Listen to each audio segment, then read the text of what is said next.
नमस्कार।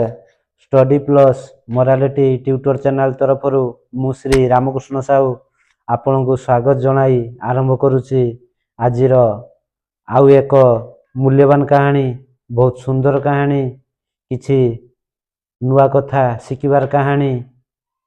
तेणु आउ डेरी न करी वर्तमान कहानी आरंभ करिबा। आशा करी आपण माने कहानी प्रथम रु शेष पर्यंत भल भाव शुणिबे, भल भाव हृदयंगम करिवे एवं सेथिरु जो सार मर्म आपण माने पाइबे ताहा निश्चय कमेंट माध्यम जणाइबे। आपणक कमेंट को मु अपेक्षा करी रहिली। तेणु आ डेरी न करी वर्तमान कहानी आरंभ करिबा। कहानी एपरि थिला जे गोटिए ग्राम रे जणे धनी लोकटिए थिले, बहुत बड़ महाजन से थिले। तांकर अनेक टंका पैसा थिला। दिने एमिति से तांको घरे बसी थांती। तांकर इच्छा हैला जे तांको ग्राम ठारू 15 रु 20 किलोमीटर दूर रे आउ गोटिए ग्राम अछि, सेठारे बड़ बजार अछि। सेई बजार रु से अनेक हीरा मोती माणिकरे सज्जित होइथिबा गहना अलंकार गुडी को किनिबे। एवं तापर से भाबिले मु तो एकुटिया पैसा नहीं जाई परिबि नाही। मु जदि एकुटिया पैसा नहीं जीवी ताहले मो पाखरु चोरी होई जिवार संभावना रहिछि। तेणु से 4 जण सुरक्षा कर्मी को ठीक करले, सिक्यूरिटी गार्ड को ठीक करले एवं से 4 जण को मध्य निज साथी रे नेबा पई स्थिर करले एवं तारीख स्थिर करले। तापरे निजर गहना किनिबा पई पाख ग्राम को यात्रा आरंभ करले। 4 जण सिक्यूरिटी मध्य ताको सहित थांती। सेटारे पहुंची गले, खियापिया करले। खियापिया सरला परे गहना किणाकिणी करले। गहना किणी सारी पुणी घर को फेरिले।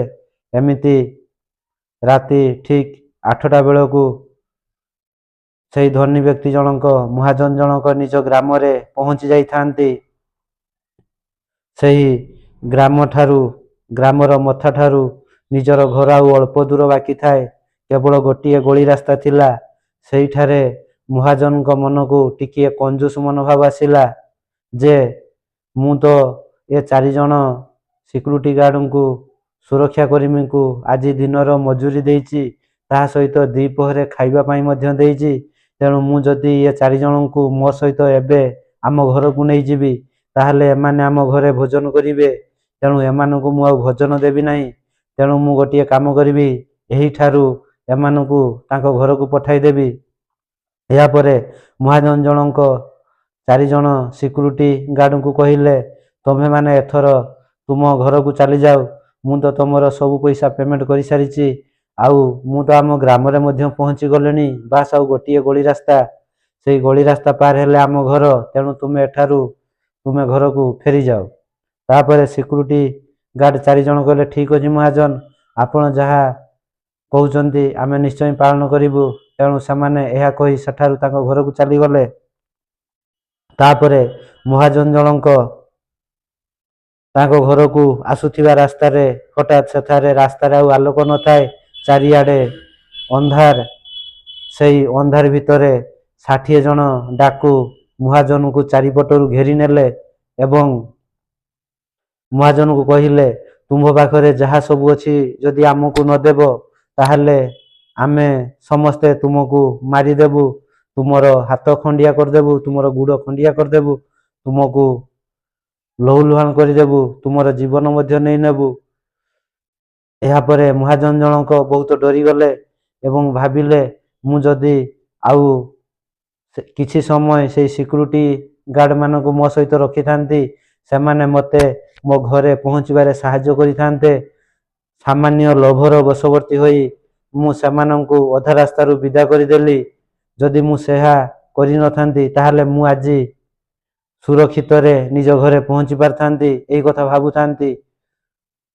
ठीक एई समय रे सेई 60 जण डाकू भितर जण डाकू कहिला, हे महाजन, तुमे चाहुच कोन? जहा अलंकार अछि शीघ्र हमको काढी देई दियो, नहेले मु वर्तमान तुमको हत्या करिवि एवं तुम पाखरे जहा सब अछि मु नेई पळेबी।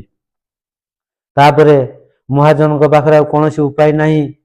निज पाखरे जहा सब सुना अलंकार, हीरार अलंकार, मोतीर अलंकार, ता सहित किछि टंका पैसा थिला, सबुतक काढी डाकू मानू देउथिबा समय तांकर दृष्टि पड़िला दुई जनक डाकू उपरे।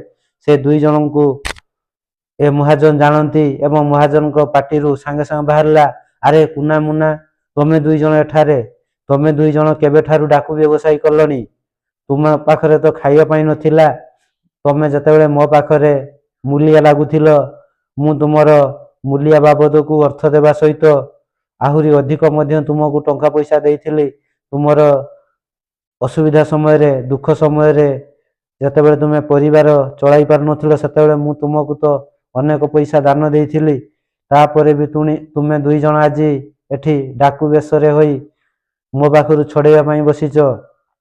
यापर कुना मुना मध्य अंधार रे जानी पार नथिले से महाजन सेही ग्रामर बोली, एवं सेमाने दुई जन आसी महाजन कहिले, हे महाजन आमे आपनक ठारे ऋणी, आपण जीवन रे आमर दुख समय जहा किछि देइचंदी सेगुडी को आमे केबे भूली पारिबु नाही, तेणु आमको क्षमा करि दियो, आम पाखरे एबे किछि खाइबा पई नथिला तो मु सेथि पई आमे दुई जन ए डाकुंक सहित मिसी आपनक पाखरु समस्त जिनिस छड़ाई नेबा पई बाहरी थिलु।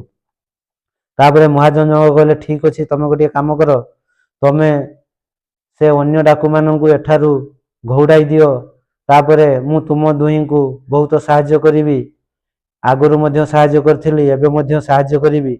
यापरे से दुई जन कुना व मुन्ना बहुत समय धरी अन्य डाकू मानू बुझाइले, किए कहथाय ना ना सी तोर संपर्क होई थाई पारे, किंतु महाजन आमर संपर्क नुहंती, आमे डाकू करिया पई आसीचे माने आमे निश्चय आमे ताको पाखरु जहा सब टंका पैसा अछि डकायत करिबा, ताकू किछि देबा नाही, हुए तो आमे ताकू जीवन रु मारी देई पारू किबा खंडिया खबरा कर देई पारू, एथिरे तुम कथा आमे आदो मानिबु नाही। किछि किछि डाकू कहउथांती ना ना कुना मुना ठीक कथा कहउचंती, सेमाने से दुई जन महाजन को पाखरु अनेक सुविधा सुजोग पाइथांती, तेणु कुना मुना को कथा आज दिनक पई रख। एहीपरि कुना मुना बहुत बुझाबुझी कला परे अन्य 58 जन डाकू सेठारु पळेई गले। तापरे कुना मुना को महाजन अनेक अलंकार मध्य जाचिले, किंतु कुना मुना तांको ठारु आ अलंकार नेले नाही। सेमाने कहिले आमे दुई जन अतीत रे आपनक पाखरु जेउ सबु साहाय्य पाइछु सेही सबु साहाय्य सुझाइबा पई एइटा होची गोटिए सुजोग, तेणु आज आमे आपनकु साहाय्य कलु, ता अर्थ नुहे जे आपनक ठारु आमे एहा बदल रे किछि टंका पैसा बा अलंकार नेबु। एहा कहि कुना मुना सेठारु चाली गले। महाजन जनक निज घरे मध्य पहुंची गले। सेतेबेलकु राति 10:30 हो जाई थाए। तांकर स्त्री चाहि बसी थांती। जेतेबेले महाजन घर पाखरे पहुंचिले तांकर स्त्री पचारिले एते राति कोन पई हैला, तुम सहित जो 4 जन सिक्यूरिटी गार्ड जाइथिले सेमानकर कोन असुविधा हैला। तापरे महाजन जनक जो सब घटना सब रास्ता रे घटी गला सब कथा गोटी गोटी करी कहिले। तापरे महाजन को स्त्री कहिले एथिरु तमे गोटिए कथा शिखिल। महाजन जनक कहिले मु केउ कथा शिखिली। तांको स्त्री जनक कहिले प्रथम कथा होची तमे अतीत रे मनीष तैयारी करिथिबारु सही मनीष तुमको आज साहाय्य कला। द्वितीय रे होची सेठारे जो 60 जन डाकू थिले सेमाने प्रकृत रे 60 जन डाकू नुहंती। से 60 जन होचंती गोटिए घंटार 60 मिनिट। जदि सेथिरु अर्थात गोटिए घंटारु तमे जदि 2 मिनिट भगवान को डाकिबो ताहेले अन्य 58 मिनिट रे आसुथिबा समस्त बाधा विघ्न को सुरुखुरु रे सामना करि परिबो। एथिरे तिळे मात्र संदेह नाही। एहा परे महाजन जनक तांको स्त्री को कथा सुनी बहुत खुशी होई गले एवं एतिकी रे कहानीटी सरी गला। कहानीटी बहुत सुंदर कहानी। कहानीटी रु अनेक कथा शिखिबा को मिले।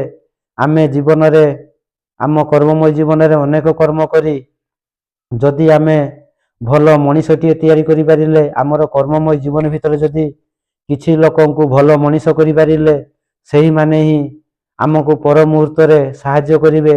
तांको द्वारा आमे उद्धार पाई परिबा।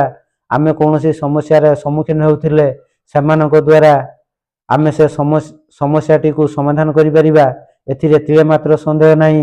आ महाजन तांको स्त्री जो कथा कहिले जे गोटिए घंटार 60 मिनिट अर्थात 60 ମିନିଟ ଯଦି ଆମେ 2 ମିନିଟ ଭଗବାନଙ୍କୁ ସ୍ମରଣ କରିବା ତାହେଲେ ଅନ୍ୟ 58 ମିନିଟରେ ଆସୁଥିବା ସମସ୍ତ ସମସ୍ୟା ସମସ୍ତ ବାଧାବିଘ୍ନକୁ ଆମେ ସୁରୁଖୁରୁରେ ସମ୍ମୁଖୀନ ହୋଇପାରିବା, ସମାଧାନ ମଧ୍ୟ କରିପାରିବା।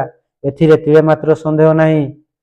ଏଣୁ ଏହି କାହାଣୀରୁ ଆମେମାନେ ଏହିସବୁ କଥା ଶିଖିଲେ, ତା ସହିତ ଆମେମାନେ ପ୍ରତିଦିନ ଯେଉଁ ସବୁ କର୍ମ କରୁଛେ, ପ୍ରତିଦିନ ଆମେ ନିଶ୍ଚୟ ନିଜର କର୍ମକୁ ଭଲ କରିବା ସହିତ ଭଗବାନଙ୍କ ନାମକୁ ତୁଣ୍ଡରେ ଟିକିଏ ସ୍ମରଣ କରିବା, ତାହେଲେ ଆମର ଜୀବନ ସାର୍ଥକ ହୋଇଯିବ। ଏଥିରେ ତିଳେ ମାତ୍ର ସନ୍ଦେହ ନାହିଁ। ଆଶା କରୁଛି କାହାଣୀଟିରୁ ଯାହା ସବୁ ଶିଖିଲେ ମୁଁ ମଧ୍ୟ ନିଜ କାମରେ ଲଗାଇବି, ଆପଣମାନେ ମଧ୍ୟ ନିଜ କାମରେ ଲଗାଇବେ।